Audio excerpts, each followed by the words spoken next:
Bonsoir tout le monde, bonsoir. Vous avez devant vous Amara Sylla, le juriste chercheur. Je sors aujourd'hui pour faire un message d'alerte à l'endroit des autorités de la transition, à l'endroit du peuple malien. Leur s'arrêter sur un phénomène qui a détruit le Mali à petit feu, qui a consommé le Mali à petit feu, dont beaucoup de personnes n'avaient pas constaté auparavant. Il s'agit bel et bien du phénomène du tourisme. Nous avons vu il y a 2, 3, voire 4 jours de cela que les touristes ont commencé leur réapparition à Tombouctou. Que le tourisme a commencé à Tombouctou. Nous ne savons pas si les images qu'on a vues ici, elles sont exactes ou inexactes. Mais une chose est sûre, nous venons ici pour lancer un message d'alerte aux autorités de la transition de faire extrêmement attention au phénomène du tourisme. Nous avons chassé l'aménagement. Nous avons chassé Barkhane. Nous avons chassé Serval. Nous avons chassé Takuba. Nous avons chassé EITM. On s'est retiré du groupe G5 Sahel. Dans l'objectif d'avoir notre souveraineté, dans l'objectif aussi vraiment d'éviter que le Mali puisse être espionné par les puissances étrangères. Il y avait vraiment le souci d'éviter l'espionnage du Mali, l'espionnage de nos camps par les puissances étrangères et surtout le souci d'avoir très peu de renseignements sur le Mali. C'est pour cela que nous avons chassé les puissances étrangères. Et c'est pour cela aussi que nous avons interdit le survol de notre espace aérien aux avions de ces puissances-là. Mais j'ai vu, comme je viens de vous dire, il y a 4 jours de cela, que le tourisme a repris à Tombouctou. Chose qui m'a vraiment inquiété. Quelque chose qui mérite notre attention, l'attention de tous les Maliens, l'attention des autorités de la transition. Nous sommes en période de guerre. La guerre n'a même pas terminé, la guerre n'a même pas fini. L'OTAN est en train de se préparer contre nous. L'Algérie veut nous déstabiliser. La France a cherché du renseignement sur le Mali en vain, sans pouvoir y parvenir. Mais, qu'est-ce qu'on voit? Que les touristes commencent à venir au nord. Ça veut dire ceux qui n'ont pas pu collecter des informations à travers les airs, à travers les frontières terrestres, ils vont les faire en infiltrant le pays par des touristes. Nous savons tous que ces touristes-là émanent des services de renseignement. La plupart de ces touristes occidentaux émanent de leurs services de renseignement. Ils viennent pour collecter des renseignements, des données, pour les faire divulguer, pour les donner au pays d'où ils viennent, dans le but de déstabiliser le Mali. Sinon, comment comprendre un touriste étranger? Vous quittez votre pays, vous venez au Mali pour faire du tourisme, pour aimer une partie du Mali plus que les Maliens. Ça veut dire qu'il y a quelque chose de louche derrière. Ce qu'il y a de louche derrière, il faut chercher à le savoir. Il faut le chercher. Si vous vous rappelez, dans les années 2000, on avait assisté à ce même scénario. La multiplication de la venue des touristes, beaucoup de touristes. Certains même se sont spécialisés dans le guidage des touristes, qu'on appelait des guides. Et les touristes ont profité de ces vacances-là, de ces moments-là, pour endoctriner la population, pour chercher à étudier nos ethnies, pour chercher à connaître notre point vulnérable, pour savoir si on veut mettre le Mali à feu et à sang, comment on doit passer, comment on doit procéder. C'est pour cela qu'ils ont cherché, ils sont parvenus à monter des ethnies les uns contre les autres. Mais Dieu merci, on a pu éteindre vraiment on a pu calmer ce problème-là. Ils ont essayé de nous monter à travers la religion aussi, en favorisant telle contrée de la religion par rapport à telle contrée. Donc, ils ont essayé de nous déstabiliser sur le plan religieux. Lorsque ces touristes-là venaient, ils ciblaient des régions pour s'implanter.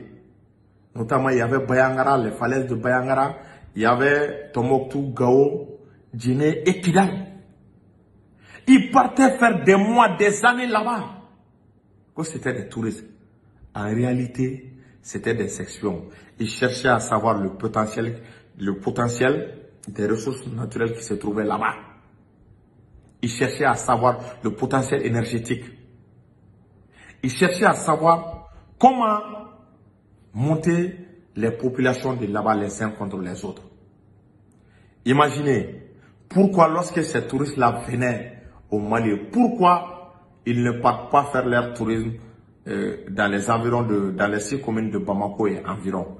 Parce que cela ne les intéresse pas. Il y a trop peu de richesses là-bas, trop peu de ressources là-bas.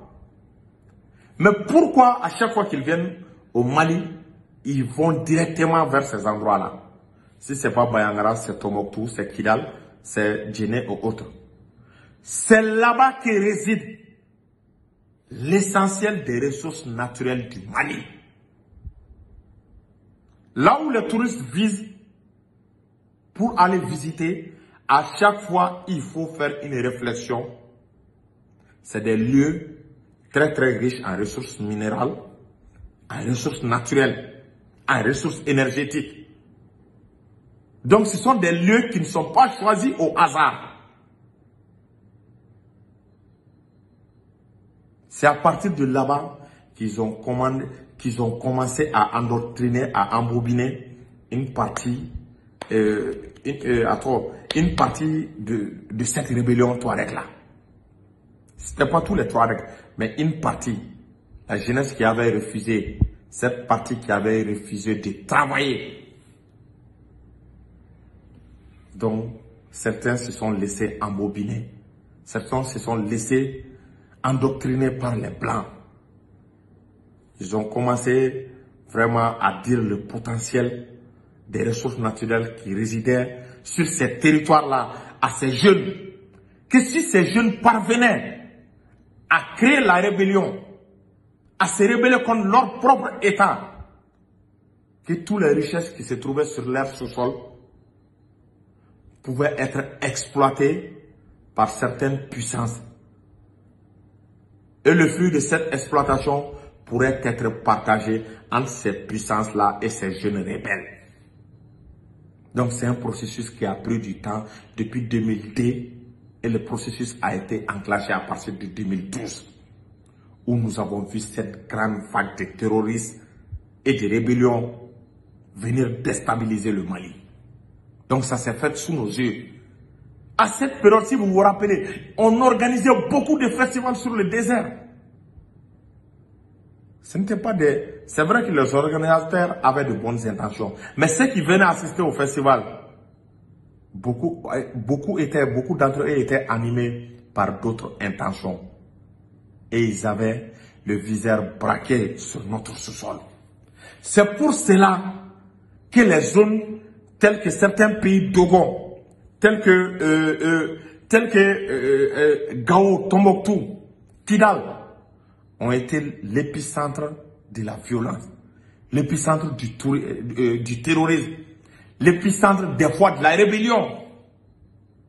Donc, ce n'est pas fortuit. C'est les touristes qui ont amené tout ça là.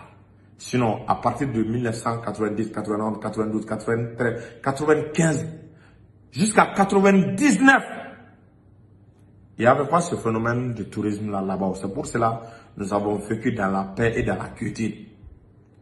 Mais après les années 2010, où le tourisme a commencé vraiment à avoir un essor incroyable, c'est en ce moment que le terrorisme a commencé petit à petit. Ça a coïncidé avec la naissance des Al-Qaïda et autres. Qui a amené ces Al-Qaïda? Ce sont les touristes qui venaient. et qui ont cherché des jeunes qui sont capables de prendre les armes contre leur propre pays, soit souvent au nom de la religion, ou soit souvent au nom de leur ethnie. Donc ces trucs-là ont été instrumentalisés par ces touristes. Dieu seul sait comment l'armée malienne a récupéré Kidal avec les efforts qu'elle a déployés. Elle est parvenue à récupérer l'intégralité du territoire. Après la reconquête, il y a certaines poches de résistance jusqu'à présent. Il y a certaines poches d'insécurité. On est en train de gérer ces poches d'insécurité cas par cas. C'est en ce moment-là que certains touristes étrangers choisissent pour venir au Mali et surtout venir dans ces lieux touristiques, notamment les régions du Nord, qu'eux ils sont venus faire du tourisme. Ça, c'est quel tourisme? Il faut dire, ils sont venus espionner, ils sont venus nous espionner. Il faut que nous soyons capables de le comprendre. Ces gens-là ne viennent pas pour la beauté de Tombouctou, pour la beauté de Kao. Ils viennent pour ce qui est dans le sous-sol de Tombouctou, pour ce qui se trouve dans le sous-sol de Gao, de Kidal. Il faut empêcher la venue de ces vagues de touristes. Ça ne contribuera qu'à déstabiliser le Mali davantage, qu'à créer davantage des zones de sécurité. Et surtout, la France n'a plus de renseignements sur le Mali. Elle ne peut plus mettre les drones au-dessus de nous. Elle ne peut plus mettre les avions au-dessus de nous pour nous espionner. Elle ne peut plus envoyer des soldats pour nous espionner. Qu'est-ce qu'elle fait? Elle entre maintenant dans le canal du tourisme. Elle amène des Occidentaux, ceux-ci vont venir encore nous piéger, nous espionner, donner nos informations, la position de nos armées, la position de nos troupes, pour que les djihadistes puissent mieux nous frapper encore davantage, pour qu'eux ils puissent encore retourner. Donc c'est pour cela, il faut mettre un frein à la venue de ces touristes. Il faut arrêter la venue de ces touristes. La guerre n'a pas terminé, elle est loin d'être terminée. On n'a pas encore gagné la guerre. Nous avons gagné des batailles, mais la guerre n'est pas encore terminée. C'est pour cela, ce message, je l'adresse aussi au président de l'AES. Il faut éviter la venue des touristes dans les pays de l'AES. Parce que c'est des espions. Ils viennent pour avoir des renseignements sur l'état des armées de l'AES, sur le comportement de la population, et sur le programme et sur les stratégies que nous sommes en train de mettre sur pied pour lutter contre les terroristes et surtout pour empêcher l'influence des Occidentaux de percer dans les pays de l'AES. Donc, je demande vraiment aux autorités de l'AES que ce n'est pas le moment de faire venir des touristes de l'extérieur, des touristes européens pour venir visiter. Nous ne devrons pas avoir la tête à ça. En même temps, on ne doit pas compter sur le tourisme pour développer notre pays. C'est pour empêcher, c'est pour tuer notre réflexion. C'est pour inculquer encore davantage la paresse chez nous. Quelqu'un qui est assis sur de l'or, qui est assis sur du diamant, mais qui ne cherche pas à exploiter ce diamant, ce or, qui se contente des revenus du tourisme pour faire tourner des villes, des régions. Mais c'est quelle manière? Ils veulent nous détourner de l'attention de l'extraction du Nord. Tout le monde sait bel et bien que la guerre est sur le point de se terminer. Il y aura l'extraction des ressources naturelles. C'est pour empêcher cette extraction-là qu'on veut nous divertir à travers le tourisme. Nos régions du Nord n'ont pas besoin du tourisme pour survivre. Donc je demande aux autorités, à Assimi Goïta, aux trois présidents, de faire extrêmement attention aux touristes qui viennent visiter les pays. Parce que ces touristes ont des liens. Ils ont des liens. Est-ce que vous voyez? Ils ont des sites visés. Donc, ils ne viennent pas au hasard. Ils ont des endroits qui leur sont prescrits depuis l'extérieur. Donc, ils viennent dans ces endroits-là pour visiter, pour faire de l'exploration, pour voir comment faire remonter la jeunesse de ces localités-là contre l'État. Parce qu'à chaque fois qu'il y a insécurité dans ces zones-là, qu'il y a instabilité politique dans ces zones-là, ça profite aux Occidentaux. Donc, dans ce genre de cas, ils peuvent infiltrer des djihadistes qui vont faire le trafic d'or de façon illicite. Récemment, l'armée malienne a fait la même mise sur le site d'orpaillage d'Intilit. Imaginez, il y avait beaucoup d'Occidentaux là-bas. Donc, la plupart de ces gens viennent à travers le canal du tourisme. C'est pour cela qu'il faut stopper le tourisme. Il faut arrêter le tourisme actuellement. Donc, c'est ce message d'alerte que j'avais à lancer d'abord particulièrement à l'endroit des autorités de la transition du Mali et à l'endroit des 3 présidents de l'AES. Salam alaikum.